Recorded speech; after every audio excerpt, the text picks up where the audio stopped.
thanks for watching on Facebook. We're here at Gammelgården Museum. I'm Lynn Moratska, and I'm with two of my dear friends, Ross Sutter and Renee Vaughn, who are musicians in the Swedish folk tradition. Folk music in any culture portrays a lot of their culture, their values, and each one has their own significant time signatures and key signatures. Music is transmitted to people before they're born. Native American gentleman told me that years ago. He demonstrated at his drum circle with a small child, and within about 3 beats, that little girl's whole body was in sync. And he said that's because she heard it before she was born. Her body recognizes the music of her culture. So in the Swedish tradition, fiddles are a big part of the folk music, as is singing. And Renee plays a special instrument called the nickel harp, which she will talk about. Ross is a folk singer, plays multiple instruments, and has a long family tradition of Swedish folk music. Neither one of them are fiddlers per se, so I'm going to tell you just a little bit about the tradition of the fiddle in Swedish folk music. The fiddle is almost a universal instrument in immigrant groups. Most immigrant groups have a fiddle as a main instrument. It's very seductive when you listen to a fiddle, and in the Swedish tradition they have the story of the Hambo dancers from Hälsingland, where a fiddler played such seductive music that the people would follow him village to village, and more people would join in the Hambo dance until they were too exhausted and they crumbled. And then of course they didn't go to church on Sunday either. And that upset the church people. And the fiddles played the music in churches.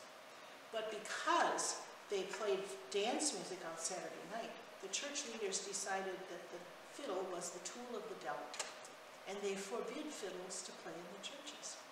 And this piece of artwork shows the fiddle complete with horns, seducing the dancers to go village to village.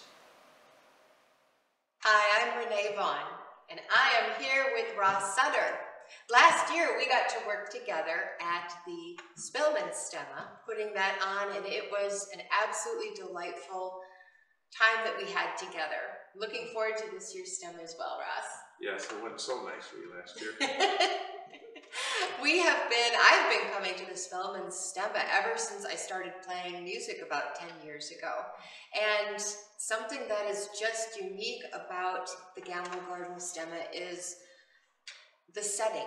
It's the most relaxed, wonderful, communal setting that we have in the Twin Cities greater area. And I'm looking forward to continuing to work on this. Me too. I second everything you said. Folk music, Swedish folk music, is for everybody. Folk music is made by people and it's for people, and it's to promote that Swedish culture. There's a place for everybody. If you've ever wanted to play Swedish folk music, please come to the Gammelgården Spelman Stemma. You're going to find fiddling groups there that you could play with. There's going to be key fiddle groups or nickel harpa groups there. You're going to find people that are multi-instrumentalists like Ross there. You'll find sometimes singers and choirs there. You will find a place for you to belong in this greater community. How's that?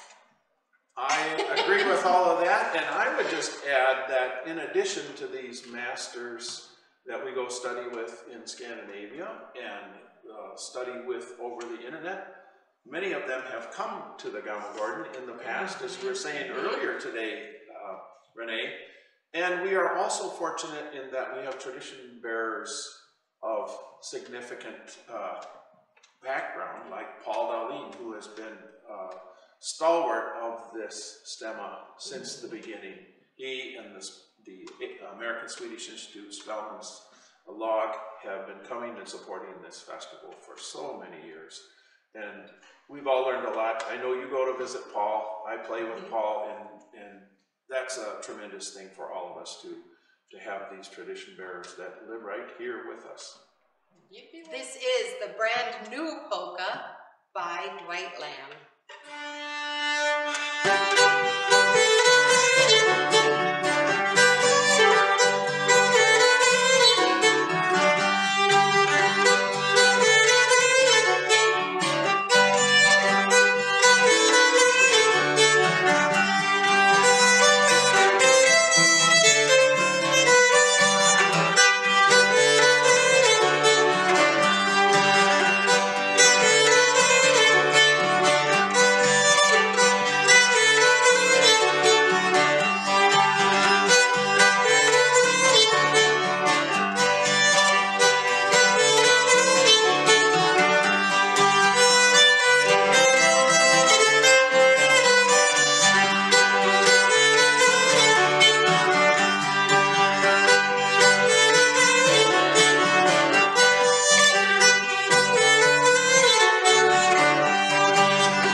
you.